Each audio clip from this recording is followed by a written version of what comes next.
আমার নাম রিয়াদ।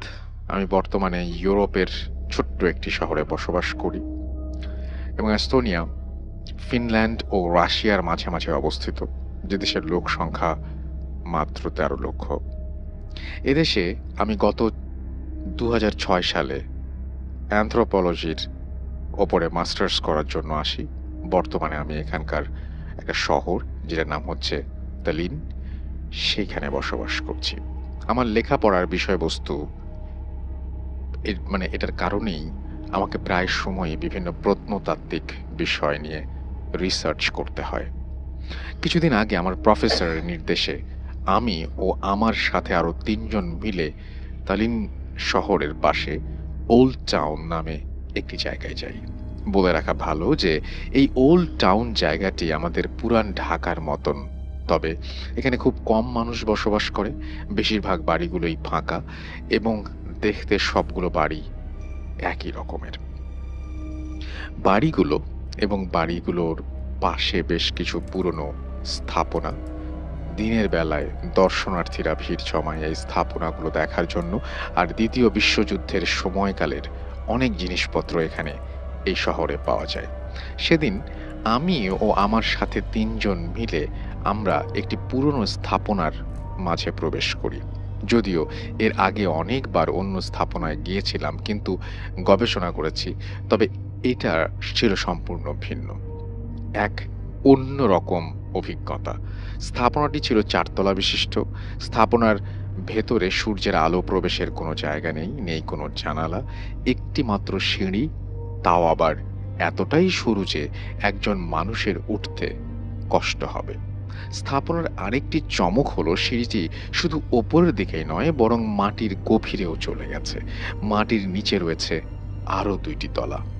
আমাদের প্রজেক্টটা ছিল মাটির নিচের তলার জিনিসপত্র তথ্য নির্ণয় করা। আমাদের ৪ জন হাতে টর্চ নিয়ে কর্তৃপক্ষের অনুমতি সাপেক্ষে মাটির নিচতলায় সিঁড়ি বেয়ে চলে যাই। মাটির নিচে প্রথম তলায় কিছু পৌরাণিক জিনিসপত্র থাকলেও দ্বিতীয় তলায় কিছু চমকপ্রদ জিনিস ছিল। তার মধ্যে ছিল দ্বিতীয় বিশ্বযুদ্ধের সময়কার হামলা করা বোমার কিছু অংশ, মানুষের খুলি, কিছু ধাতব পাত্র ও ধাতবের তৈরি বড় বড় কলসির মতো। আমরা আমাদের ডিভাইস দিয়ে জিনিসগুলো পরীক্ষা করতে চাই, মানে করতে হঠাৎ একটি জায়গায় আমার চোখ আটকে যায়। একটি মরচে ধরা ৪ কোনা ধাতব কৌটা, যেটার গায়ে কিছু একটা লেখা। যে লেখাটা কোনোভাবেই ওই মুহূর্তে লাইটের আলোয় পড়তে পারছিলাম না, কিন্তু কেন যেন আমার খুব আগ্রহ জন্মে সেই ধাতব কৌটাটির ওপর।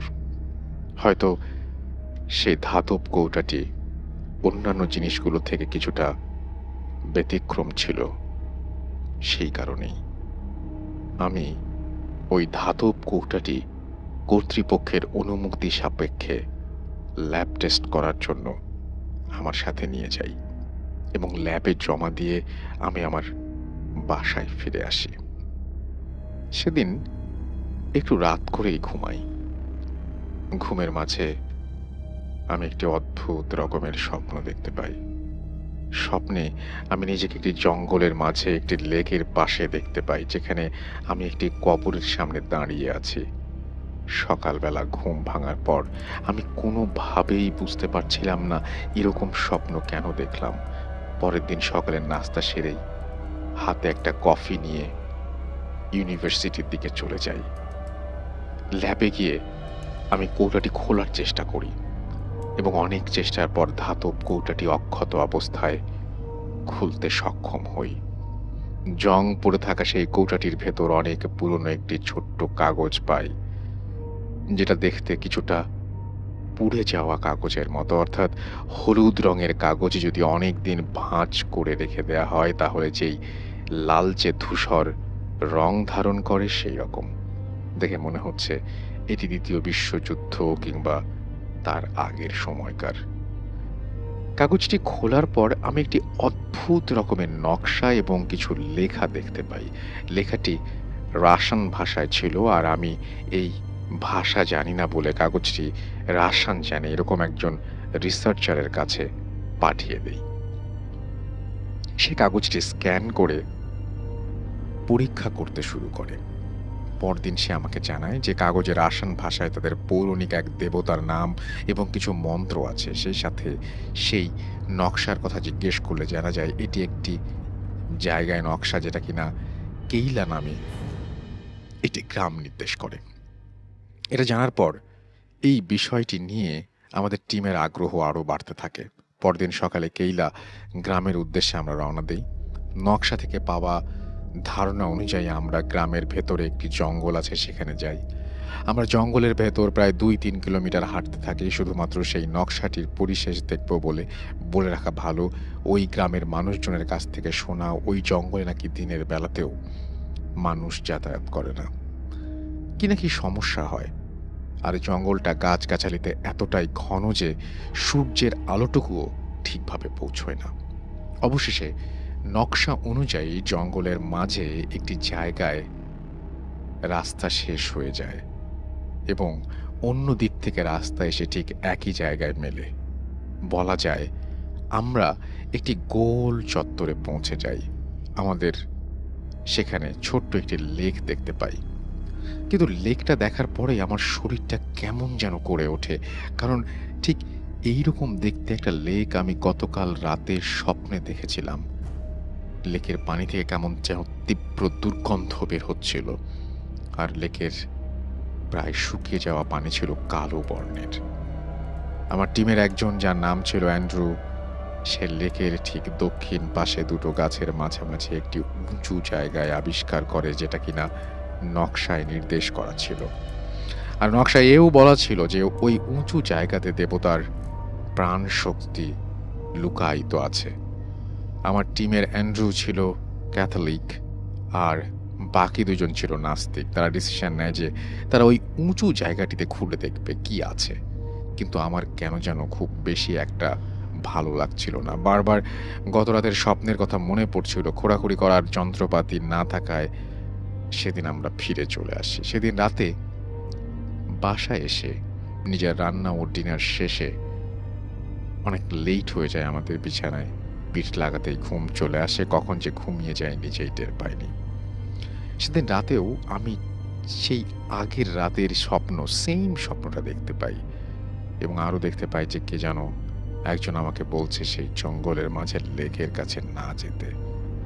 বারবার আমাকে হাত দিয়ে না যাবার জন্য নির্দেশ করছে কিংবা কোনো কিছু বারণ করছে। সকালে প্রচণ্ড মাথা ব্যথা নিয়ে ঘুম ভাঙে, কিন্তু কোনোভাবেই আমি স্বপ্নের ব্যাপারটা মেটাতে পারছিলাম না। প্রতিদিনের মতো আজকেও আবার ল্যাবে চলে যাই এবং আজকে একটু আগে কাজ শেষ করে আমরা ওই জঙ্গলে বেরিয়ে পড়ি। আমি আবার আমার গত ২ রাতের স্বপ্নের কথাটা কোনোভাবেই আমার টিমের কাউকে বলতে পারছিলাম না, কারণ তারা কেউ আমার কথা বিশ্বাস করবে না। আজকে কেন জানি আমার টিম মেম্বার অ্যান্ড্রু যেতে চাইছিল না, তবে সবার কথায় পরে সে যেতে রাজি হয়। আর আমি কেমন যেন ভয় পাচ্ছিলাম, আবার কৌতূহল হচ্ছিল। মনে হচ্ছিল যদি ভালো একটা কিছু পেয়ে যাই তাহলে আমার থিসিসের কাজে সহায়ক হবে। যাই হোক, আজকে সমস্ত যন্ত্রপাতি নিয়ে একজনের গাড়িতে চড়ে রওনা হলাম। গ্রামের শেষ অংশে যাবার পর গাড়ি নিয়ে যাওয়া যায় না, তাই গাড়ি রেখে হাঁটা শুরু করলাম। গ্রাম পেরিয়ে জঙ্গলে ঢোকার সময় এক বৃদ্ধের সাথে দেখা। বৃদ্ধ দেখতে কিছুটা কুঁচো হয়ে গেছে, কিন্তু তার সবগুলো চুল দাড়ি পাকেনি। আধা পাকা টাইপের সে। আহ, সে তাদের ভাষায় জিজ্ঞাসা করলো যে কোথা থেকে এসেছি। আমরা আমাদের উত্তর না দেওয়ার আগেই সে বলল, তোমরা যেখানে যাচ্ছ সেখানে যেও না, হয়তো আর ফিরতে পারবে না। কথাটি আমার মনে দাগ কাটলো। আমার সাথে থাকা অ্যান্ড্রুও কিছুটা চমকে গেল। বৃদ্ধ আরও বলল, ৫টি নাবালক শিশুকে জ্যান্ত পুঁতে ভুডোকে আরও শক্তিশালী করে রাখা হয়েছে। বলে রাখা ভালো, ভুডো একটি প্রাচীন রোমান শয়তান দেবতার নাম। আমরা ওই বৃদ্ধকে কিছু বলার আগেই সে তার মতো চলে যায়। আমরা আমাদের মতো সেই নির্দিষ্ট লেকের পাশে গিয়ে আমাদের যন্ত্রপাতি নিয়ে দাঁড়ালাম। আজকে কেমন যেন লেকের পানি আরও বেশি দুর্গন্ধ আসছিল, আর সূর্যের আলো কম থাকায় কেমন যেন একটা অন্ধকারাচ্ছন্ন লাগছিল সবকিছু। খেয়াল করলাম চারপাশে খুব নিস্তব্ধ, এমনকি পাখির ডাকও শোনা যাচ্ছিল না। খুব স্তব্ধতা বিরাজ করছে ওই জায়গাটার চারপাশে। যাই হোক, আমরা আমাদের কাজ শুরু করে দিলাম। যেহেতু জায়গাটা জঙ্গলে, কারো ব্যক্তিগত প্রপার্টি নয়, তাই মাটি খোঁড়ার জন্য কোনো অনুমতি নেওয়ার প্রয়োজন হয়নি। মাটি খোঁড়ার আগে আমরা আবারও সেই নকশার কপিটা বের করে জায়গাটি ঠিক করে নিয়েছি, নিশ্চিত হয়ে নিয়েছিলাম। তারপর আমরা চারজনই মাটি খোঁড়া শুরু করলাম। প্রায় ঘন্টাখানেক মাটি খোঁড়ার পর সবাই ক্লান্ত হয়ে পড়ি। ছোট একটা বিরতি নিয়ে আবার কাজ শুরু করব বলে আমরা সিগারেট ধরাই। চারপাশের স্তব্ধতা আমাদের কেমন যেন শিহরণ দিচ্ছিল। এর আগেই এইরকম প্রত্নতাত্ত্বিক জিনিস নিয়ে কাজ করেছি, কিন্তু এবারেরটার মতো আগে কখনো এমন থ্রিল অনুভব করিনি। বারবার মনে হচ্ছিল মাটি খোঁড়ার কাজ আমাদের না, আর তাছাড়া প্রফেসর জানলে আমাদের জন্যই সমস্যা হয়ে দাঁড়াবে। যাই হোক, সিগারেট শেষ করে আমরা আবার কাজে ফিরলাম। তবে এবার যা দেখলাম তা আমি ছিল আমাদের জন্য অবিশ্বাস্য। মাটি খোঁড়ার আগে উঁচু জায়গাটি যেমন ছিল এখনও তেমনি আছে, একটা খোঁড়ার দাগও নেই।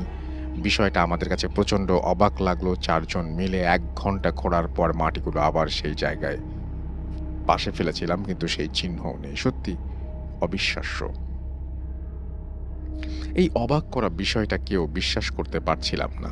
তাই আমাদের নিজেদের মাঝে কথা কাটাকাটি শুরু হয়ে যায়। এদিকে সন্ধ্যা হওয়ার উপক্রম। আমরা সেদিন আর কাজ না করে সেখান থেকে ফিরতে শুরু করলাম।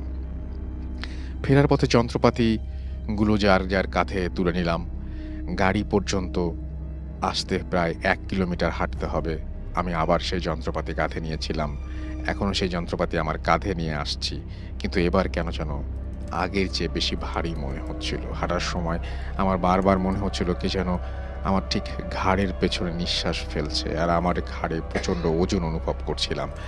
বারবার চমকে উঠছিলাম আমাদের পেছনে কারো হেঁটে আসার আওয়াজ শুনে।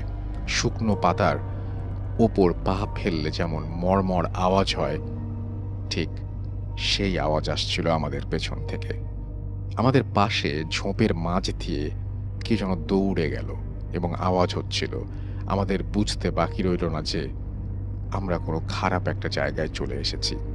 এসব থেকে পরিত্রাণ পাওয়ার জন্য আমরা খুব দ্রুত পা চালালাম, কিন্তু যেখানে 1 কিলোমিটার পথ হওয়ার কথা 15-20 মিনিটে সেখানে 1 ঘন্টা হাঁটার পরে আমরা গাড়ির কাছে পৌঁছাতে পারলাম না। আমরা চারজনই প্রচণ্ড ঘামছিলাম। গাড়ি স্টার্ট দিয়ে আমাদের টিম মেম্বার প্যাট্রিক এক টানে গাড়ির স্পিড বাড়িয়ে দিল। তখন আমরা জঙ্গল পেরিয়ে গভীর গ্রামে, যেই দেশে মোট 13 লাখ মানুষ বাস করে, সেই দেশের একটি অজপাড়াকা গ্রামে কজনই বা বাস করতে পারে সেটা খুব সহজেই অনুমান করা যায়। আমাদের গাড়ি থেকে আমরা আশেপাশে কোনো বাড়ি দেখতে পাচ্ছিলাম না। অনেক দূরে উঁচু গির্জা ছাড়া আর কিছুই চোখে পড়ছিল না। কেমন যেন গাড়িটা খুব ভারী হয়ে গিয়েছিল। গাড়ির স্পিড কোনোভাবেই বাড়ছিল না।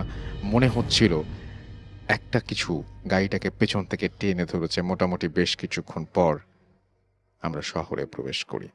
সেদিন রাতে আমি এক মুহূর্তের জন্য ঘুমোতে পারিনি। বারবার সেই স্বপ্ন আর স্বপ্নের সাথে মিলে যাওয়া জায়গাটির কথা মনে পড়ছিল। পরদিন সকালে জানতে পারি আমাদের সাথে থাকা আর একজন টিম মেম্বার টেরেন্স গত রাতে সিঁড়ি থেকে পড়ে পা ভেঙেছে, আর অ্যান্ড্রু প্রচণ্ড জ্বর। প্যাট্রিকের সাথে কথা বলার পর জানতে পারলাম যে প্যাট্রিক নাকি সেদিন জঙ্গল থেকে ফেরার পথে এক অদ্ভুত রকমের জিনিস দেখে, যেটা কিনা সারা গায়ে ছোপ ছোপ দাগ, মুখটা কিছুটা ঘোড়ার মতো, আর হামাগুড়ি দিয়ে সেই উঁচু জায়গা থেকে পেছন পেছন আসছিল। অ্যান্ড্রু সুস্থ হবার পর ওর কাছ থেকে জানতে পারি আমি যেই স্বপ্ন দেখছিলাম ও নাকি সেম স্বপ্ন দেখেছিল, কিন্তু লজ্জায় কাউকে কিছু বলতে পারিনি। তখন বুঝতে পারি কেন অ্যান্ড্রু সেদিন যেতে চাইছিল না। কিন্তু দুজন একই রকম স্বপ্ন দেখা আবার বাস্তবে সেটার সাথে মিল পাওয়া, সবকিছুই কি কাকতালীয়? আর প্যাট্রিকের বর্ণনা দেওয়া সেই অদ্ভুত জিনিসটির ব্যাখ্যা, এগুলো সবই কি মিথ্যা? পরে আমরা স্থানীয় লোকজনদের কাছে জানতে পারি দ্বিতীয় বিশ্বযুদ্ধের সময় অনেক লাশ ওই জঙ্গলের মাঝে লেকে ফেলা হয়েছিল, আর তারও আগে লেকের ওপর উঁচু জায়গাটাতে কজন মহিলা 5টি বাচ্চাকে জ্যান্ত পুঁতে ফেলেছিল তাদের ভুডো নামের দেবতাকে